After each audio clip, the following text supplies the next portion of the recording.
Republican Congresswoman Mimi Walters begins her day at her office in Washington, D.C. It's Walters' 255th day as a member of Congress, representing the 45th District of California. I grew up in Laguna Niguel and had a wonderful childhood. I'm number 5 out of 6 kids and came from a very large family. We spent a lot of time at the beach, a lot of great memories of growing up in Southern California, and it will always be my home. After graduating from Dana Hills High School, Mimi attended UCLA, where she received a degree in political science. Mimi would eventually come back to Laguna Niguel to start her family and begin her political career. When my husband and I got married, we decided to raise our children in Laguna Niguel. And I always wanted to be a part of the community. Having had experience at Dana Hills High School and in college, being involved, I felt like I wanted to give back to the community as much as I could. So I remember I had just had my first child. I was still working full time, but in my spare time, I got involved in the holiday parade. And that's really sort of how I got my start, getting to know people in Laguna Niguel again. And it was from that experience that I decided in 1996, when I was pregnant with my 4th child, that I wanted to run for city council. And it was a wonderful experience. I lost the first time that I ran, but I ended up getting appointed and serving 8 years on the city council. But it really has been wanting to be a part of the community, wanting to make sure that Laguna Niguel stayed as a wonderful place as I remembered as a child growing up, and being a part of it. And that's really why I decided to run for city council. During Mimi's time as a councilwoman and mayor of Laguna Niguel, she was heavily involved with defeating the proposed airport to be built at the former El Toro Marine Base. Measure F says you can no longer spend money to promote an airport, so that's been a positive win for us. We still have to battle in the courts and continue to defeat it, but I'd like to just comment on what this issue has done for Orange County itself. Although it's been a very controversial issue, as we all are aware, it's been a very positive issue for South Orange County in the respect that a lot of us are newer cities and we haven't been politically active. And this issue has really brought a lot of people into the political process that normally wouldn't have gotten into the process. And that's been very positive for us. So we're going to continue fighting. With all of the challenges of running a city and defeating an airport, it was one of a more personal nature that stands out in retrospect. I think the biggest challenge was I ran at a time when my children were very, very young, and trying to balance being home with the kids and attending meetings, attending ribbon cuttings, attending city council meetings, balancing wanting to be home with the children, but also wanting to participate in the community. And trying to learn that balance was probably the biggest challenge for me. After 8 years with the city of Laguna Niguel, Mimi set her sights on a seat in the California Assembly. Hi, I'm Mimi Walters. I'm a business owner, former investment executive, a Laguna Niguel City Councilwoman, a wife and a mother. I'm running for the State Assembly to turn our state around. Walters was elected to the Assembly, and in 2012 to the State Senate. But as a member of the minority Republican Party, making headway on issues important to her and her constituents was an arduous task. I was only given the language 1 hour ago before this committee hearing, and I don't know what's in these bills. I only have an understanding what the plan could be. In the California State Senate, being a member of the minority party, it was very difficult to ever get meaningful legislation passed, because what would happen is our legislation would get killed in committee. And what people don't really understand, when you're in the majority party, it is your policies being put forward, not the minority party's policies. It's the majority policies being put forward. So if a member of a majority party puts a policy forward, it's probably going to get passed through committee and then to the floor. Well, being a member of the minority party in the California state legislature, my policies rarely ever got to the floor. But I did assist in helping with pension reform when Governor Brown a few years ago wanted to have pension reform. We've got to fix the pension system, along with a lot of the other things we're doing. And I would have to say, of all the votes you're going to have to take in the next 6 months, This is not going to be the hardest. I'll be glad to answer any questions. First of all, Governor, I applaud you on bringing forward your 12-point plan. I think it's a very good first step in addressing this pension crisis we're facing. One of my concerns is, and this has been talked about earlier, is the fact that we're not addressing our unfunded pension liability. That is obviously a major problem that we have. And I just want your thoughts on why your plan doesn't address it. The governor did not take all my ideas, but he took some of them.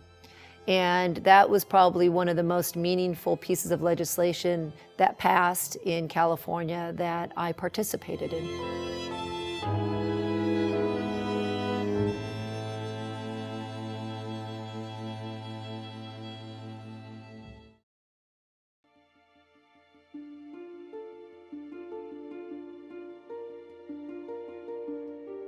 On June 27, 2013, incumbent Republican Congressman John Campbell of the 45th District of California announced that he would not seek re-election at the end of his term in 2014. Less than 1 month later, Mimi had decided and announced that she would run for the seat in the 45th District. On January 7, 2015, newly elected Speaker of the House John Boehner gave the oath of office to the 114th Congress. According to precedent, the chair will swear in the members-elect en masse. So the members, if all members will please rise, the chair will now administer the oath of office. All members will raise their right hands. Do you solemnly swear that you will support and defend the Constitution of the United States against all enemies, foreign and domestic, that you will bear true faith and allegiance to the same, that you would take this obligation freely, without any mental reservation or purpose of evasion, and that you will well and faithfully discharge the duties of the office on which you are about to enter, so help you God. Congratulations. You're now members of the 114th Congress.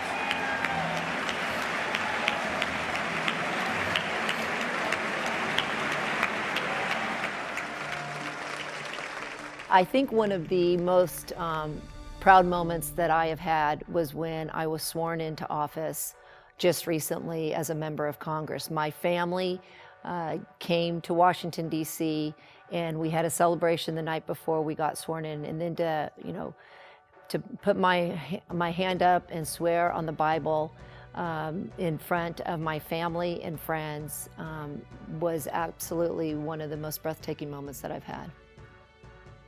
With the ceremony complete, it was time to get down to work. I'm very proud to say that I was a very big part of the Trade Promotion Authority legislation that passed through Congress recently. And basically what Trade Promotion Authority is, or people have referred to it as TPA, has been given the president a framework of which he can use with Congress's approval to negotiate trade with other countries. At this time, I'd like to yield 1 minute to the gentlelady from California, Ms. Walters.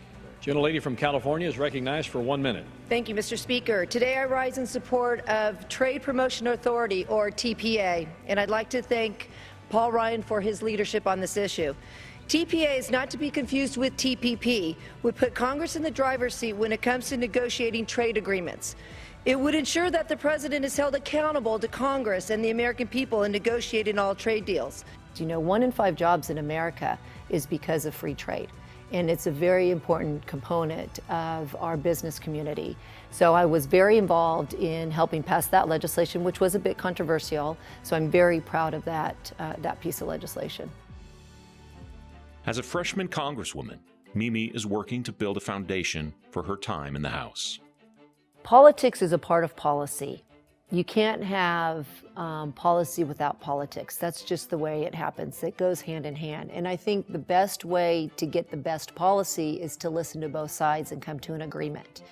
And one of those ways that we can achieve that is through personal relationships.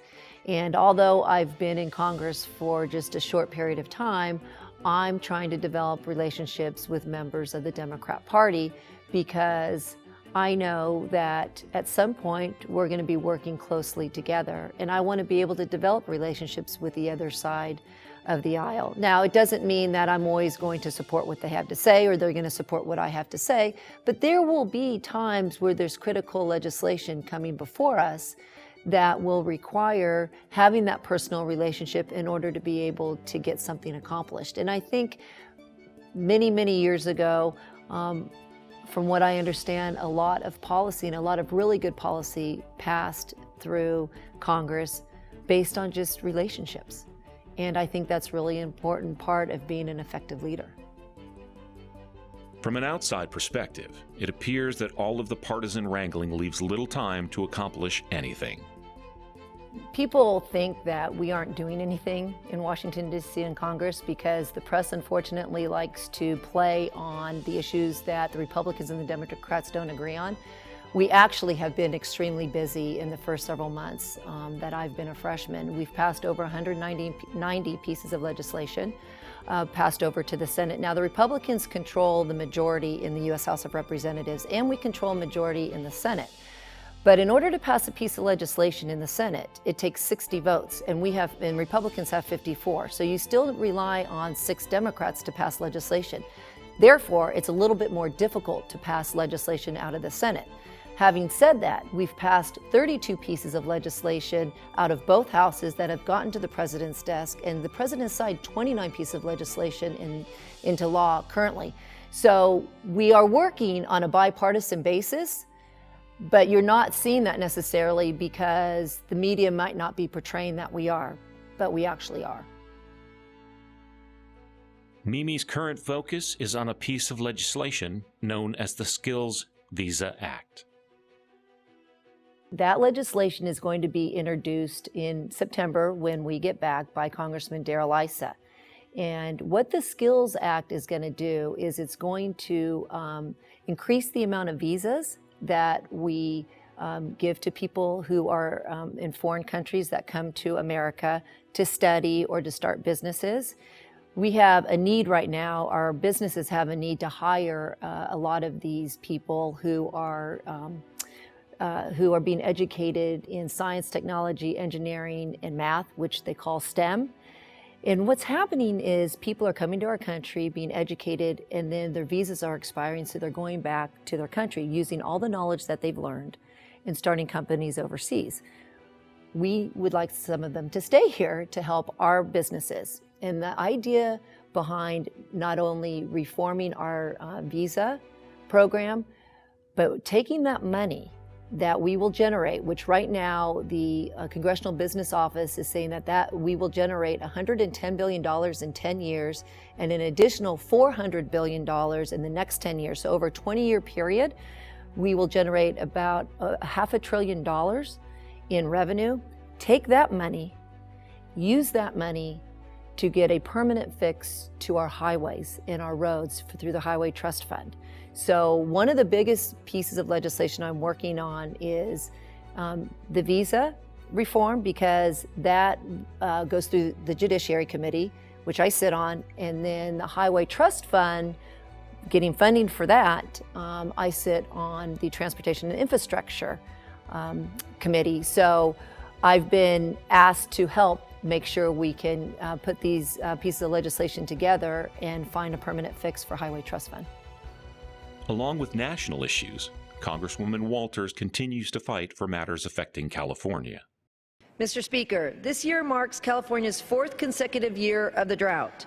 In California alone, over 37 million people are impacted by the drought. The economic cost of the drought is expected to be nearly $3 billion, and almost 19,000 agricultural-related jobs will be lost as a result. Our current drought is not a result of lack of rain. It is the result of failed policies that have mismanaged critical water resources throughout the West. My colleagues and I in the House come before you today with a solution, the Western Water and American Food Security Act of 2015.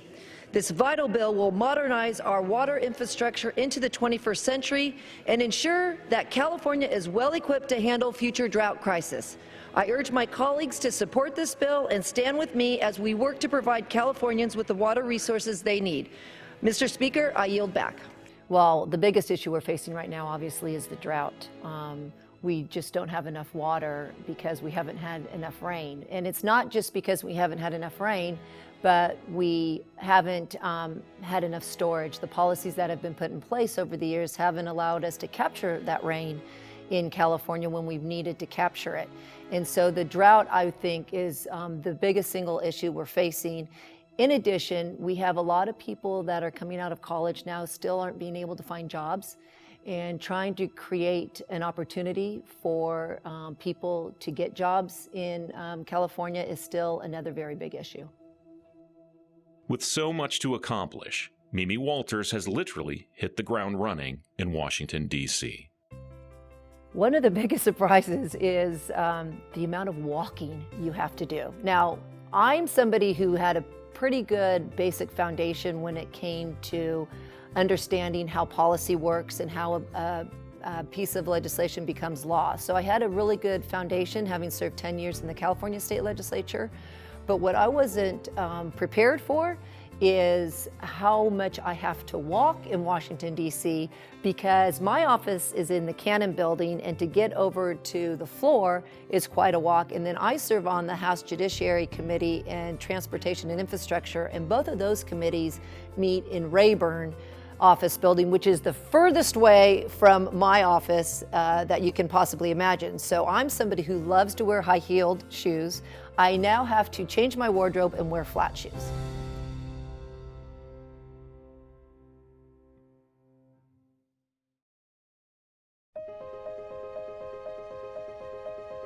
Since her election to Congress, Mimi Walters has been learning to make adjustments to Washington life. At the local level, you're really hands-on on decision-making issues.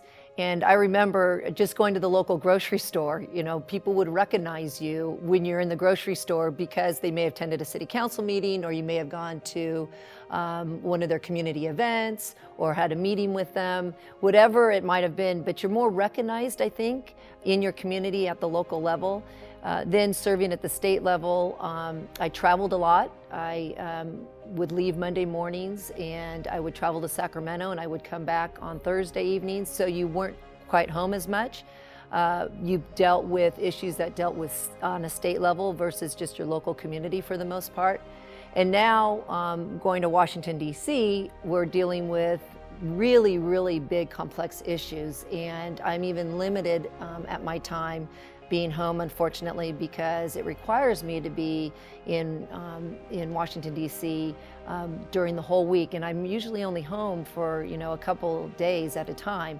We do get weeks off when I'll be home, but for the most part, I'm living in Washington, D.C., and that's been a big challenge for me as well. I miss that community spirit, being home so much. While the obligation carries some sacrifice, Mimi is ready for the challenge ahead. I want to be able to be a part of moving America forward. As I mentioned, my kids, my husband and I have 4 children, and I love this country. And just being a part of history, having my voice heard, representing the people of Orange County is a great honor. And I am so humbled that I have this opportunity because I care so much about America, and I want to be part of that decision moving us forward. The position consumes most of her time in Washington, but Mimi does have some plans for her free time in the nation's capital. Well, I loved American history, one of my favorite classes, and I love going back to Washington, D.C. and seeing all of the history we have. One of my goals while I'm there is to stay for a weekend and go do a lot of the touristy things. I want to go to Mount Vernon. I want to tour the Smithsonian Institute, so I can really feel a part of American history. While American history takes place all around her in Washington, D.C., Mimi Walters is very much aware of her personal history that has landed her in this position of accountability. I look at the way I got to Congress as sort of somebody who worked their way up from the mailroom. I started at the local level, working on the holiday parade. I was a member of a committee in Laguna Niguel. When I decided to run for city council, people said to me, oh, you're never gonna win, you have small kids, you can't do this, and I just did it anyway. When I ran for state assembly, people told me I couldn't win because I was running against the chairman of the Board of Supervisors. There was no way you're gonna win, you're just a stay-at-home mom, a little city council member. I said, yes, I can win, and I did.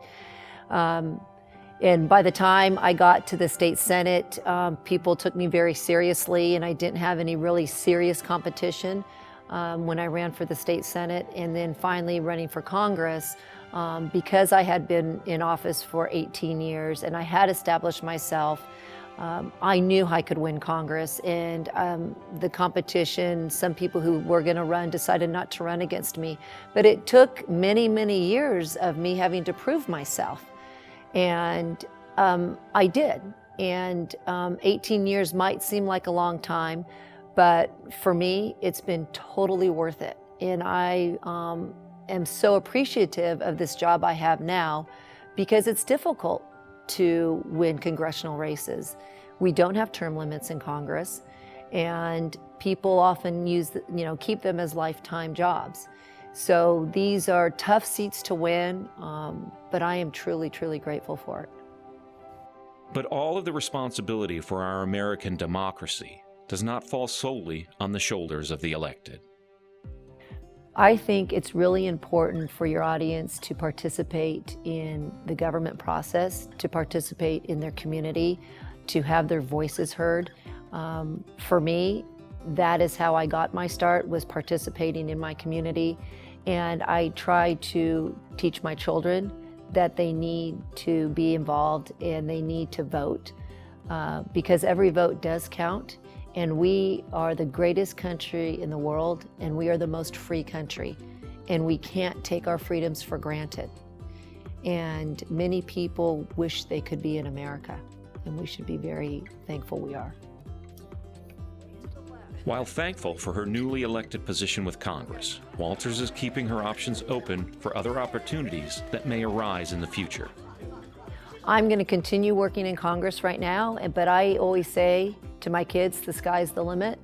And if there's an opportunity that presents itself to me, I'll go for it. And her advice for young girls with aspirations for a career in politics? I would tell a little girl, if you want to be a member of Congress, work very hard, study very hard, set goals for yourself, and be careful what you do, because with social media, everything will come back to haunt you if you don't behave. I think that women can have it all.